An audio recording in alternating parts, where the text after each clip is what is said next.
semesta di dalam agama Buddha itu disebut apa? Ayo, ada yang masih ingat? Loka. Stefanus, pintar sekali kamu Stefanus. Daya ingat kamu luar biasa sekali. Ya, jadi alam semesta itu di dalam agama Buddha disebut sebagai loka. Di mana loka ini memiliki unsur. Ada yang masih ingat nggak unsur dari loka itu? Nama dan rupa.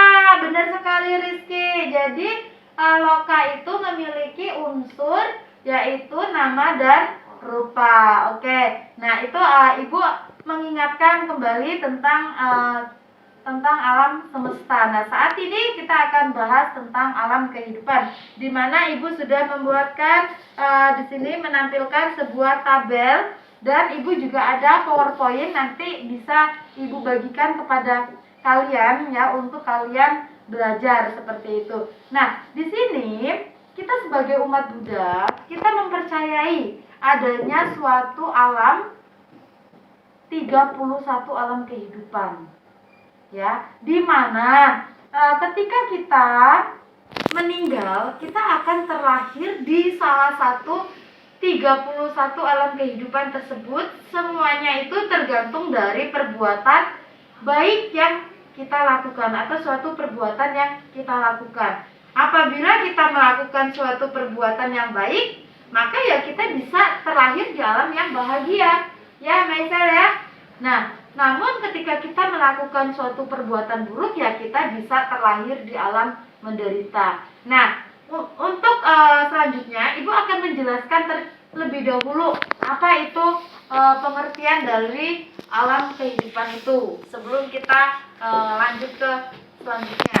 Nah, di sini pengertian dari alam kehidupan adalah tempat berdiamnya makhluk-makhluk yang memiliki kesadaran. Nah, di mana kesadaran dari setiap makhluk itu berbeda-beda. Ya, ada yang memiliki kesadaran penuh dengan kebahagiaan, penuh dengan ketenangan. Begitu pula ada yang masih memiliki kebencian maupun keserakahan. Ya. Nah, di sini ya, Ibu akan membagi 31 alam kehidupan itu. Ya, di sini kalian bisa lihat skema di sini ya, kelihatan Stefanus, Rizky, Maisel. Oke, atau enggak Maisel duduknya pindah sebelah situ saja biar terlihat, atau sebelah sini biar terlihat skemanya ya. Kalau di sini kamu nggak bisa melihat ya. Oke, ya sudah ya. Kita lanjutkan ya. Nah, 31 alam kehidupan ini dapat dibagi menjadi beberapa kelompok ya, yaitu ada alam sugati ya, di mana alam sugati ini dibagi menjadi kamaloka dan dugati. Nah, kita akan melihat dari alam dugati terlebih dahulu ya, di mana alam dugati ini, sebentar, kamaloka ini Ibu akan jelaskan terlebih dahulu pengertian dari kamaloka itu terlebih dahulu ya. Nah, kamaloka ini adalah alam kehidupan di mana makhluk-makhluknya ini masih diliputi oleh nafsu indria. Ya, masih mereka itu masih memiliki suatu nafsu dalam dirinya. Ya. Nah, di sini alam kamaloka ini dibagi menjadi dua, ya, ada ya, sugati, ada dugati. Sugati itu adalah alam bahagia, dan dugati itu adalah alam menderita. Nah, kita lihat dari dugati atau apaya 4 terlebih dahulu ya. Yaitu pertama ada niraya. Niraya itu alam apa ya? Ada yang tahu tidak ya? Ada yang pernah dengar tidak? Niraya itu adalah neraka, alam neraka.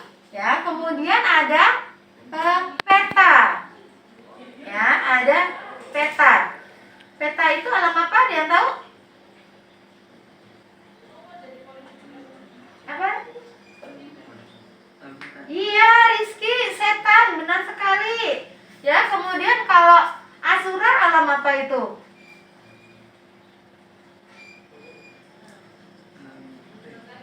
raksasa. Ya. Kemudian kalau tiracana apa? Yang sering kalian sudah sering melihatnya ya. Sering melihatnya dan dia hidup juga di sekitar kita. Ya, apa itu yang sering bersama kita sesungguhnya di samping kita? Kalau di rumah ya, mungkin ada ya. Kalau di rumah mungkin kalian memeliharanya juga. Binatang, benar sekali ya Marcel. Jadi alam binatang ya, dimana kita juga mungkin ada yang memiliki peliharaan binatang seperti itu. Nah, di sini Ibu akan menjelaskan secara garis besarnya terlebih dahulu ya. Nah, di alam 4 ini adalah alam yang jauh dari kebahagiaan. Yang ada hanyalah penderitaan, jauh dari kesenangan ya, jauh dari kesenangan, yang ada hanyalah penderitaan. Nah, kenapa sih kok bisa terlahir di alam-alam tersebut? Ada yang tahu tidak? Oke, kenapa? Belum? Oke. Suatu makhluk bisa terlahir di alam niraya atau di alam setan itu karena diliputi oleh kebencian yang sangat tebal. Nah, sedangkan di alam setan atau di alam peta, yaitu suatu makhluk tersebut diliputi oleh keserakahan yang sangat tebal sehingga menyebabkan makhluk tersebut terlahir di alam menderita ini. Kemudian, kalau Asura ini suatu makhluk tersebut diliputi oleh kebodohbatinan dan irsia. Ya, sehingga menyebabkan dia terlahir di alam Asura ini. Kemudian yang terakhir Tiracana ini dia bisa terlahir di alam tersebut karena memiliki kebodohbatinan yang tebal juga, sehingga menyebabkan dia terlahir di alam Tiracana ini. Oleh sebab itu ya, kita harus banyak-banyak melakukan suatu perbuatan baik dalam kehidupan kita. Ya, tadi menolong neneknya, menolong guru, ya, menolong orang tuanya dengan berdoa, bermeditasi, itu adalah suatu contoh-contoh wujud dari suatu perbuatan baik. Nah, masih banyak perbuatan baik lainnya yang bisa kalian lakukan, ya. Nah, selanjutnya yaitu adalah ada alam 1, yaitu alam manusia, yang saat ini kita terlahir sebagai manusia. Nah, kenapa kita bisa terlahir di alam manusia? Karena kita memiliki moralitas yang baik, sehingga menyebabkan kita terlahir di alam manusia. Oleh sebab itu, hendaknya sekarang kita harus menjaga moralitas kita. Ya, syukur-syukur moralitas kita kembangkan. Ya, kita kembangkan dengan pelaksanaan dari Pancadhamma. Kan kalau kita sebagai umat Buddha, kita mempraktekkan Pancasila Buddhis ya, sebagai landasan kita sebagai umat Buddha. Nah, dikembangkan lagi dengan mempraktekkan perbuatan-perbuatan baik, yaitu dengan mengembangkan Pancadhamma. Ya, di alam manusia ini adalah alam yang paling lengkap. Ya, kalau di atau makhluk yang tidak bahagia tadi hanya ada penderitaan. Kalau di alam manusia, di sini ada kebahagiaan dan ada juga penderitaan. Sehingga ketika kita mengalami suatu penderitaan, kita bisa berusaha bisa mengembangkan suatu perbuatan yang baik agar kita bisa memperoleh suatu kebebasan dan kebahagiaan itu sendiri. Oke ya, paham ya? Dan di alam manusia ini juga bisa kita bisa merealisasikan mencapai suatu kebudayaan, yaitu sama Sang Buddha. Ya, di mana sama Sang Buddha itu mencapai kebudayaan dengan usahanya sendiri dan bisa mengajarkan kepada makhluk lainnya ya. Oke, selanjutnya yaitu ada 6 alam dewa ya, yaitu ada Catumarajika, ada Tawatimsa, ada Yama, ada Tusita, dan ada Nimanarati, dan ada Paranimita Wasati. Nah, di sini suatu makhluk bisa terlahir di alam di alam dewa itu karena makhluk tersebut itu melakukan suatu kebaikan, ya.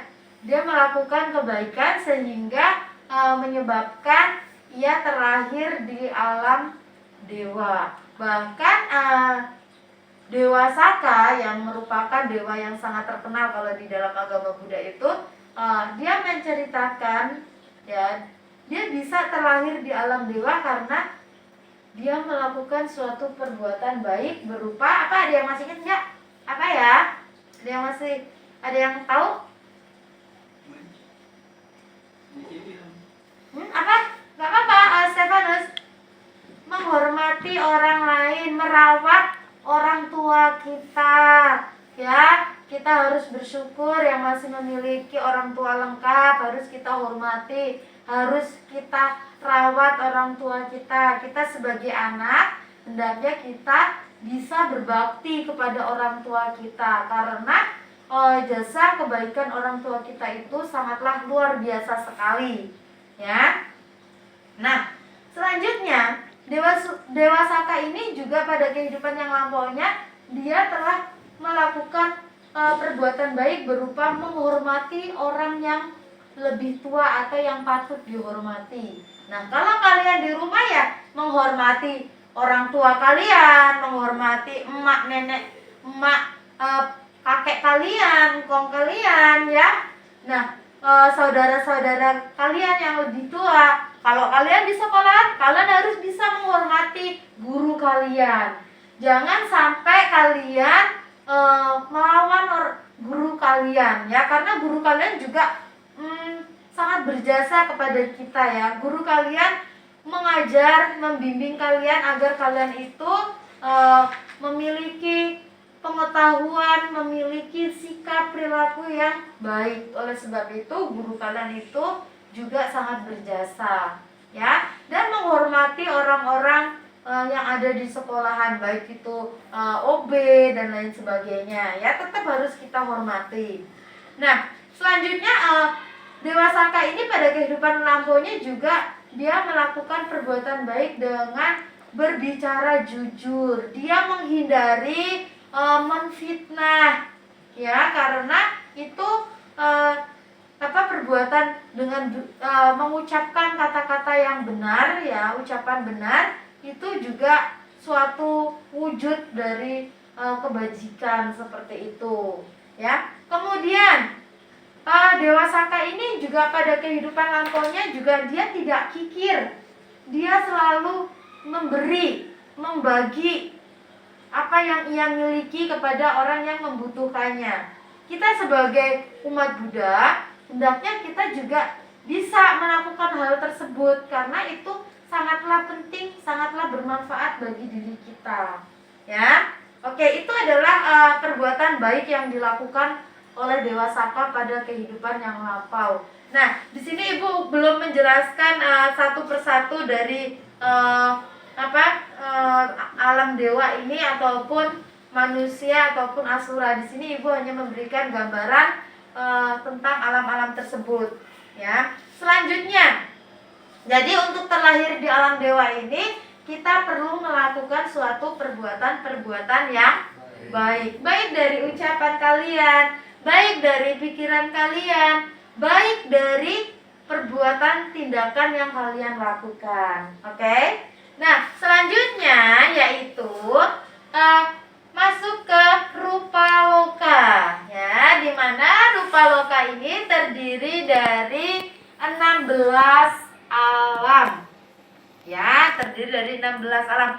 Di mana rupa loka ini suatu makhluk yang terlahir di alam rupa loka ini, ya, atau juga disebut sebagai rupa bumi, ya. Di mana rupa loka atau rupa bumi ini adalah alam kehidupan di mana makhluk-makhluknya itu sudah mencapai jana, rupa jana. Jana itu apa sih Bu? Saya kok belum pernah dengar, ya.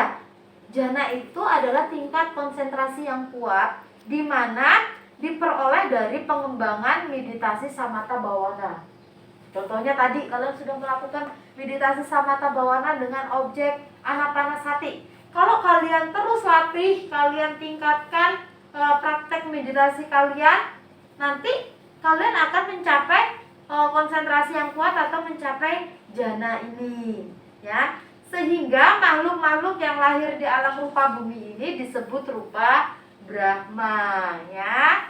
Ya, di sini ada 16 rupa Brahma, ya, sesuai dengan tingkatan pencapaian jananya dari praktek meditasi samatha bawana ini. Yang pertama ada Patama Jana Bumi 1, ya, dimana ini seseorang melakukan praktek meditasi samatha bawana mencapai jana 1 sehingga terlahir di Patama Jana ini. Nah, di dalam Patama Jana ini ada apa saja? Yaitu ada Mahabrahma, Brahma Purohita, dan Brahma Pari saja. Nah, selanjutnya ketika orang tersebut mempraktekkan meditasinya dengan konsentrasi yang lebih kuat lagi, dia akan mencapai jana kedua atau yang disebut sebagai Dutiya Jana. Nah, makhluk-makhluk yang ada di dalam Dutiya Jana ini apa saja? Yaitu ada Brahma Paritaba, ya. Kemudian ada Brahma Apamanaba, dan ada Brahma Abasara, ada Brahma Paritasuba, dan ada Brahma Apamanasuba, dan ada Brahma Subakinha. Ya, itu dari Dutiya. Yang Dutiya tadi ada 3, ya, yang Brahma Paritaba, Brahma Apamanaba, dan Brahma Abasara. Lanjut ke jana ketiga, ya, jana ketiga, ya, dari pelaksanaan samatha bawana seseorang mencapai jana ketiga sehingga menyebabkan terlahir di alam Brahma ini. Di alam ketiga atau jana ketiga yaitu disebut sebagai Tatiya Jana Bumi ketiga, ya, dimana yang ada di sini adalah ada Brahma Paritaba, ya, ada Brahma Apanasuba, dan ada Brahma Subakinha. Nah, lanjut ke pencapaian jana keempat, ya, atau disebut sebagai Catuta Jana keempat, ya. Di sini ada apa saja yang alam jana keempat ini atau yang disebut sebagai Catuta Jana Bumi 4 ini? Di sini ada alam Brahma yang besar pahalanya atau disebut sebagai Wehapala, ya. Kemudian ada yang kedua yaitu Brahma Asanya Sata, ya, ini Asanya Sata. Kemudian yang ketiga yaitu ada Sudawasa, yang ini dulu, yang ini Sudawasa, ya. Setelah Sudawasa yaitu ada alam Brahma Sudasi, ya, ada Sudasi, ya, ada Sudasi, ini Sudasi, ya. Kemudian ada Brahma Akanita, mana Akanita, ya, ya, oke, itu, ya, Akanita seperti itu, ya. Nah, ini adalah 16 rupa loka seperti itu. Nah, selanjutnya yaitu ada arupa loka. Arupa loka ini adalah lagi Ibu tambahkan yang rupa loka ini, alam dewa yang terlahir di rupa loka ini dia memiliki jasmani, ya. Di sini batinnya tidak terlihat sangat jelas. Jadi dikatakan makhluk yang terlahir di rupa loka ini tidak memiliki batin, ya, hanya memiliki jasmani saja. Kalau manusia kan tadi memiliki batin dan jasmani, ya. Kalau ini memiliki rupa saja atau jasmani saja. Yang selanjutnya adalah arupa loka. Sama, ya. Arupa loka ini adalah tempat terlahirnya makhluk-makhluk yang telah mencapai arupa jana, ya. Nah, arupa jana ini adalah alam para makhluk, ya, tanpa jasmani, ya. Tadi Ibu katakan jasmaninya ini sangat tidak jelas, sehingga dikatakan tidak memiliki jasmani. Dan sebaliknya tadi yang rupa loka ya. Nah, kenapa disebut demikian? Karena jasmani dari makhluk yang terlahir di arupa loka ini ya, itu sangat halus sekali ya, sehingga disebut sebagai arupa Brahma. Di dalam arupa Brahma ini ya ada 4 ya, ada 4, yaitu ada Brahma, akasana, cayatana, bumi. Nih agak sulit ya.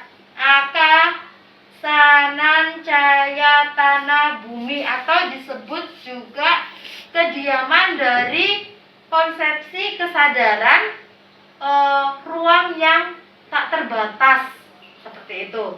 Yang kedua ada winyana, cayatana, bumi, atau juga disebut sebagai keadaan dari suatu konsepsi ya, kesadarannya tanpa batas ya. Kalau tadi ruang ya, ruang yang tanpa batas. Kalau yang ini winyana, ini kesadarannya yang tanpa batas. Kemudian yang ketiga yaitu canyayatana, bumi, keadaan dari konsepsi kekosongan. Nah, jadi memang agak sulit untuk dipahami ya di sini ya, yang arupa bumi atau arupa loka ini. Yang terakhir adalah newasanya, nasanya, yatana, bumi, atau disebut juga sebagai keadaan dari konsepsi bukan pencerapan, juga bukan tidak pencerapan. Jadi lumayan ya. Nah, di sini yaitu alam arupa loka 4 ya. Di sini dari 31 alam kehidupan ini, mereka itu masih mengalami proses anicca ya, masih mengalami anicca, dukkha, dan anatta ya. Jadi sewaktu-waktu dia juga bisa berubah ya, baik itu yang arupa loka, baik itu semuanya ini ya. Nah, di sini juga sering dikatakan orang-orang mengatakan kalau mereka itu memiliki alam surga ya. Ya, tetangga kita mengatakan mereka memiliki alam surga. Begitu pula di dalam agama Buddha, kita juga memiliki surga. Surga kita ada lebih banyak, yaitu ada 26. Ya, ada yang 26 itu apa saja, Bu? Yaitu ada alam dewa, ada alam rupa loka, dan ada arupa loka. Karena di alam dewa, rupa loka, arupa loka itu banyak suatu kebahagiaan yang tidak terhingga, seperti itu ya. Jadi jangan berkecil hati kalau agama Buddha dikatakan tidak memiliki surga. Surga kita sesungguhnya lebih banyak ya. Nah, dari sini ya, setelah Ibu jelaskan, Ibu akan memberikan suatu latihan ya. Silakan dibuka buku paket agamanya.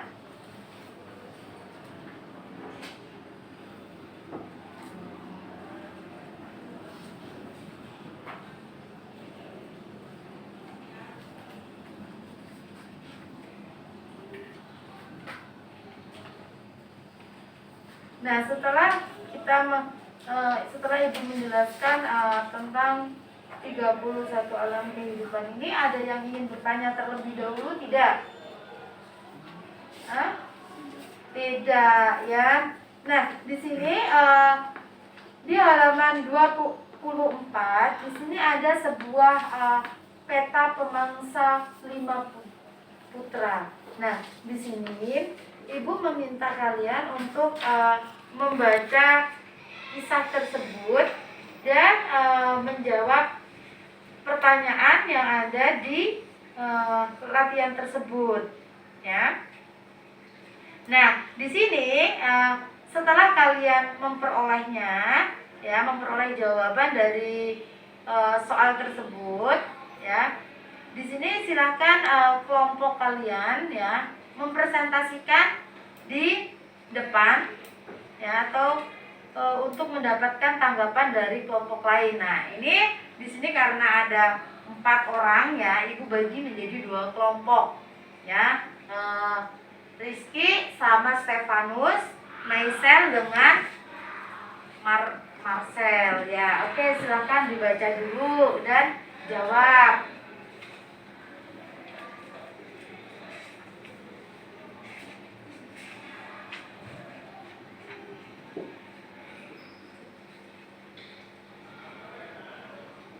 Buku tulisnya siapkan, nanti ditulis ya jawabannya ya.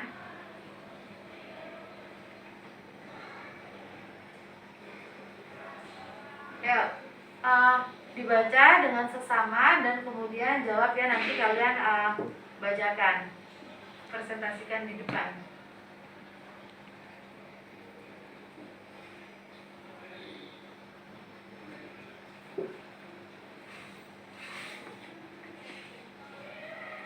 Kalau sudah mendapatkan pertanyaannya ya, kalian diskusikan dengan kelompok kalian ya. Kalau sudah membaca, diskusikan, kemudian kalian tulis dan presentasikan.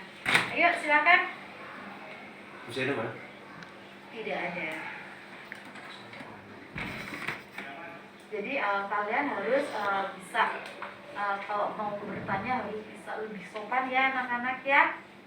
Ucapkan ketok dulu ya, awal ketok dulu pintunya, kemudian permisi ibu atau permisi teman-teman, maaf mengganggu, saya ingin bertanya apakah Bu Saida ada di tempat, seperti itu ya. Jadi harus dipraktekkan etika-etika baik kalian ya.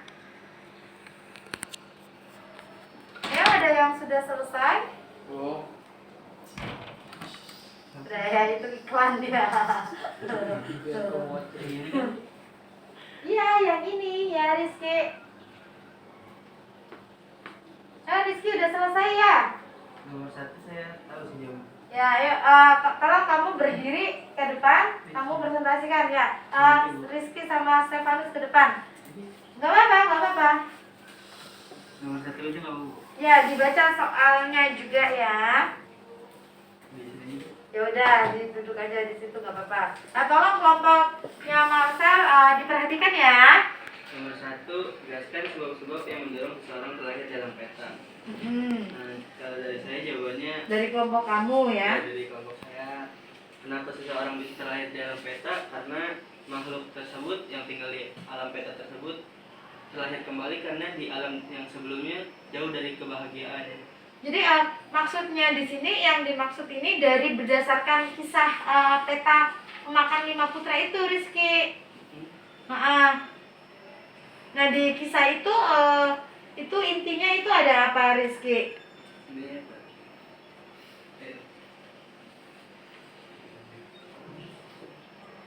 Jadi kalian analisis terlebih dahulu dari cerita tersebut. Cerita itu isinya tentang apa? Di situ ada suatu makhluk yang terlahir di alam peta. Nah, di makhluk itu bisa terlahir di alam peta itu karena melakukan perbuatan buruk apa? Seperti itu.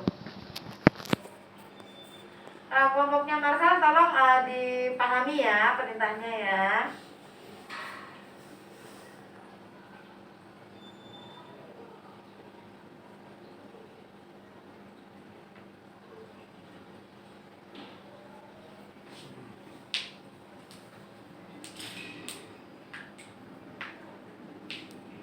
Jawabannya bisa ditulis ya.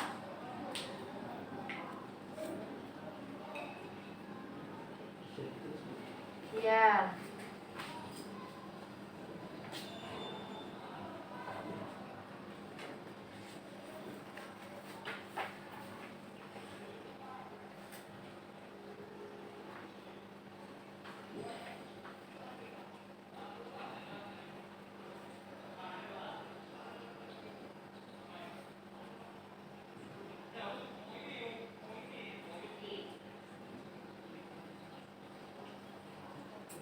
Maisel? Oke, mau jawab ya Stefanus, sudah selesai belum? Langsung yang kedua itu maksudnya itu ada hubungan dari pelaksanaan dana makanan kepada biku dari suami Peta Peti itu dengan pahala yang diperoleh dari Peta Peti itu ada hubungannya atau tidak? Seperti itu. Nomor 1 tadi nggak dilanjut. Hah? Nomor 1 enggak. Lanjut ya.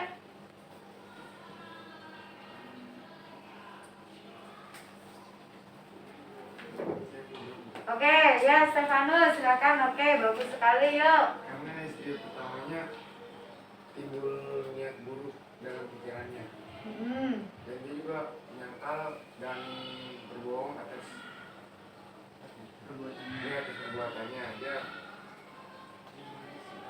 Dia berkata, jika saya mencandakan kuburan ini, semoga setelah saya meninggal terakhir di dalam penderitaan, jika saya rasa lapar, haus setiap pagi, dan Peta melahirkan 5 putra dan memangsanya.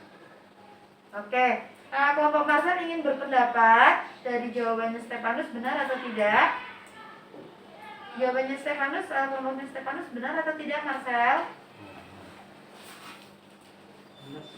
Benar ya, benar sekali. Jadi di sini sebab-sebab yang mendorong seseorang terlahir di alam Peta berdasarkan kisah Peta pemangsa 5 putra itu. Sebab-sebabnya yang pertama, karena istri tersebut ya memiliki niat yang buruk kepada istri kedua, sehingga dia memiliki suatu rencana untuk menggugurkan kandungan istri kedua dan meminta orang untuk menggugurkan kandungan istri kedua tersebut, dan dia berhasil dalam rencananya itu. Nah, sehingga orang tua dari istri kedua ini menyalahkan ya atau menduga bahwa hal tersebut bisa terjadi karena yang dilakukan oleh istri pertama. Kemudian istri pertama ini ya dia bersumpah palsu kepada ibu dan anak, ada ibu dan istri kedua ya, bahwa dia tidak melakukan perbuatan tersebut. Apabila saya melakukan perbuatan tersebut, maka saya akan memiliki bau busuk dan akan selalu memangsa anak-anak saya pada kehidupan selanjutnya, seperti itu. Nah, setelah itu ya, dari akibat perbuatan buruk yang dilakukan istri pertama ini, ketika ia meninggal, maka ia meninggal sebagai makhluk Peta Peti dengan berpenampilan yang sangat buruk. Oke, paham dari pernyataan tersebut, jawaban tersebut? Oke, selanjutnya Rizky yang kedua. Kelompoknya Rizky dan Stefanus, bagaimana menurut kamu? Ada hubungan dari pelaksanaan dana makanan kepada biku dari suami Peta Peti dengan pahala yang diperoleh dari Peta Peti tidak? Oke, Stefanus atau Rizky yang mau jelasin, nanti kamu memberikan tanggapannya Marcel ya. Gantian Marcel. Oh, mau gantian Marcel dulu yang memberikan argumennya. Udah nggak apa-apa Rizky, jawab Rizky, nanti Marcel yang akan memberikan argumen atau pendapatnya. Di sini kan pertanyaannya, jelaskan hubungan pelaksanaan dana makanan kepada biku dari suami Peta Peti dengan pahala yang diperoleh dari Peta Peti.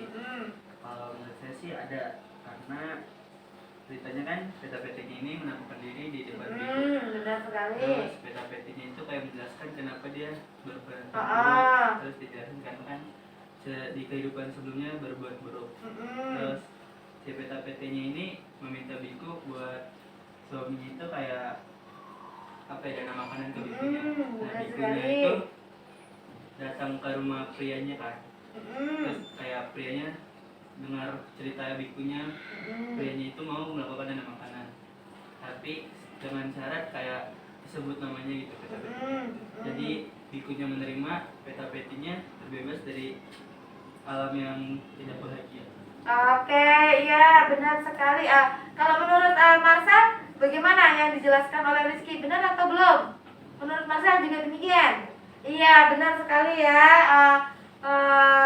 Rizky dan Marcel, Stefanus dan Maisel ya, di sini jadi ada suatu hubungan pelaksanaan dana makanan kepada biku dari suami Petapeti tersebut dengan pahala yang diperoleh dari Petapeti itu. Nah, di sini seperti yang dikatakan oleh Rizky ya, kelompoknya Rizky tadi, bahwa di sini pada waktu itu ya Petapeti ini menampakkan dirinya kepada biku ya, dan menceritakan sebab kenapa ia terlahir sebagai Petapeti dengan buruk rupa tersebut, karena perbuatannya di masa lampau dia memiliki suatu niat buruk dan melakukan sumpah palsu seperti itu ya.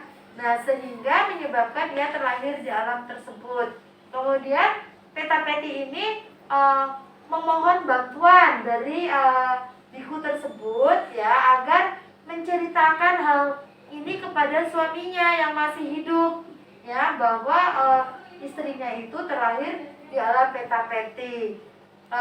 Petapeti ini meminta kepada biku itu untuk menyampaikan hal tersebut agar suaminya nanti bisa melakukan suatu patidana ya, melakukan suatu patidana dengan atas nama Petapeti itu. Nah, setelah itu ya, setelah suami dari Petapeti ini memberikan dana kepada biku tersebut ya, dan melimpahkan dengan menyebut nama Petapeti tersebut, akhirnya Petapeti tersebut terlahir di alam yang bahagia. Nah, dari cerita ini ya dapat disimpulkan ya, bahwa kita itu sangatlah penting sekali untuk menjaga pikiran kita, agar pikiran kita itu selalu memiliki pikiran yang baik, pikiran yang positif ya, dimana di dalam Dhammapada ya, di situ di dalam kutipan Dhammapada ada menyatakan bahwa pikiran adalah pelopor dari segala sesuatu. Pikiran adalah pembentuk. Ya, dari kutipan tersebut maka kita hendaknya harus bisa selalu menjaga pikiran kita agar tidak melakukan tidak memikirkan hal-hal yang tidak baik, karena dari pikiran itu akan mengkondisikan kita untuk melakukan suatu perbuatan atau ucapan dari apa yang ia pikirkan ya. Nah, di situ. Nah, yang kedua yaitu ucapan ya. Tadi Petapeti itu melakukan suatu ucapan yang tidak benar. Nah, kita sebagai umat Buddha hendaknya kita harus memiliki suatu ucapan yang benar. Ucapan yang benar itu seperti apa sih, Maisel? Tidak berbohong, benar sekali. Ya, kemudian apa lagi?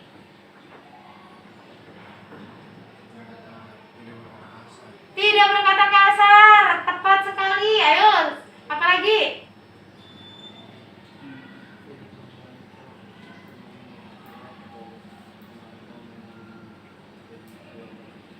Tidak membantah ucapan orang tua atau orang yang lebih tua. Oke, boleh. Rizky? Tidak berdusta. Iya, semuanya benar ya. Jadi hendaknya kita sebagai umat Buddha itu kita menghindari ucapan-ucapan yang tidak benar, dan kita harus mengembangkan ucapan-ucapan yang benar tersebut ya, agar menjadi suatu hal agar membentuk karakter dari diri kita itu yang baik seperti itu. Nah di situ kisah dari Petapeti, dan di sini juga menunjukkan bahwa sesungguhnya ya di alam menderita itu juga mengalami suatu ketidakkekalan ya, atau mengalami suatu perubahan. Jadi ketika masanya habis ya, atau ketika karma buruknya itu habis di alam tersebut, maka dia akan menuai atau memetik karma baik yang pernah ia lakukan. Karena sesungguhnya manusia itu yang belum mencapai tingkat kesucian arahat kita itu masih memiliki yang namanya loba, dosa, moha, kebencian, keserakahan, dan kebodohan batin. Oleh sebab itu hendaknya kita harus berusaha mengkikis kotoran-kotoran batin kita itu. Nah, sekarang ibu ingin bertanya nih, setelah kalian mempelajari materi ini tentang 31 alam kehidupan ini, ibu ingin kalian melakukan refleksi diri, ya, melakukan suatu refleksi diri terhadap setelah kalian mempelajari tentang 31 alam kehidupan ini. Oke, ada yang mau menyampaikan refleksi dirinya? Jadi refleksi diri ini maksudnya ini setelah kalian mempelajari 31 alam kehidupan ini, apa yang kalian pahami, kemudian apa yang akan kalian lakukan setelah mempelajari ini. Setelah kalian paham, apa yang akan kalian lakukan, seperti itu. Oke? Coba dari tadi Maisel belum ada suaranya. Ibu mau Maisel melakukan refleksi diri. Tolong kamu jelaskan refleksi diri kamu bagaimana, Maisel. Jadi apa yang akan kamu lakukan setelah ini? Apa yang kamu pahami dari materi ini? Depannya berbuat baik aja. Lebih tegas. Depannya nanti berbuat baik. Jadi Maisel setelah mempelajari materi 31 alam kehidupan ini, ia kedepannya akan menjadi lebih baik lagi dan akan menjaga perbuatannya agar tidak melakukan suatu perbuatan yang buruk, ya Maisel. Oke, bagus sekali. Ayo, siapa lagi? Rizky, yuk Rizky.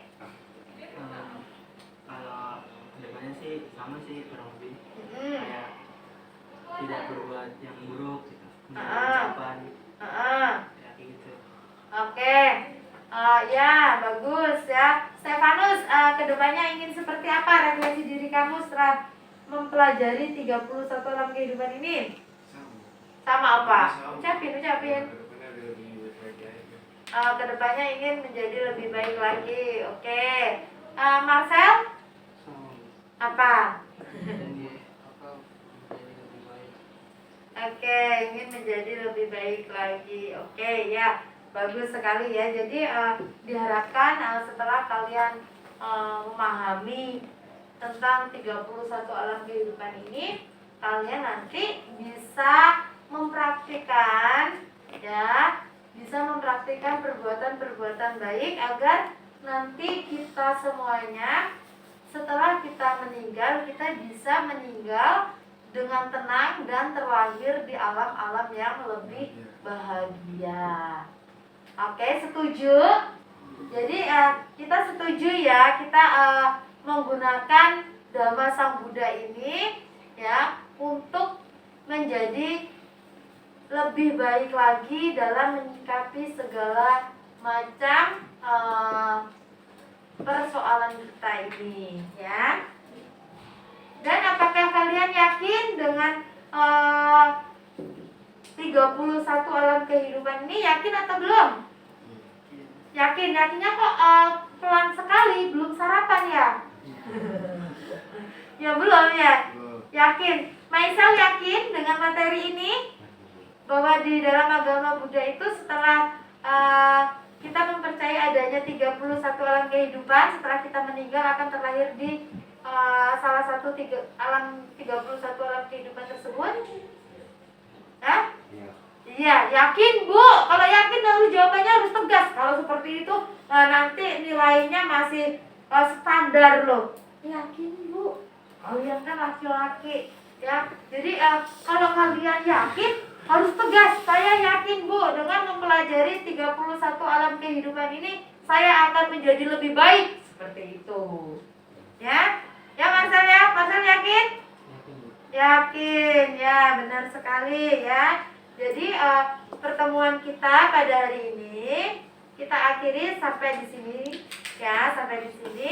Minggu depan kita akan lanjutkan. Namun sebelum kita mengakhiri pertemuan kali ini, Ibu akan memberikan tugas PR ya. Namun tugas PR ini Ibu beri dalam bentuk tugas proyek ya. kalian membuat skema 31 alam kehidupan seperti kurang lebihnya punya ibu ini. Nah, nanti kalian akan menganalisisnya dan kalian nanti akan mempresentasikan dari apa yang kalian sudah buat ini. Kalian harus bisa menjelaskannya. Ya, oke, paham? Ada yang ingin ditanyakan? Tidak ada, sudah jelas? Jelas, oke, bagus sekali. Ya, oke. Ibu akhiri pertemuan kita pada hari ini.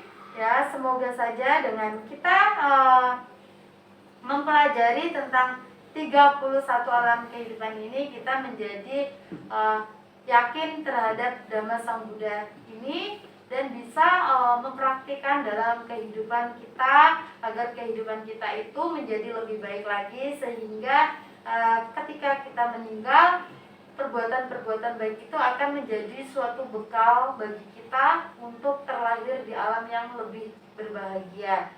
Oke, mari kita akhiri pertemuan kita pada hari ini dengan berdoa. Mari kita membacakan nama Karapata secara bersama-sama. Arahang Sama Sambuddho Bhagawa Buddham Bhagawantang Abhiwademi Swakato Bhagavata Dhammo Dhammang Namasami Supatipanno Bhagavato Sawaka Sanggo Sanggang Namami. Sabbe sata bawantu sukhitata. Semoga semua makhluk berbahagia. Sadu, sadu, sadu. Oke, terima kasih semuanya. Dan Ibu akhiri, Satehotu, Namo Buddhaya. Namo Buddhaya.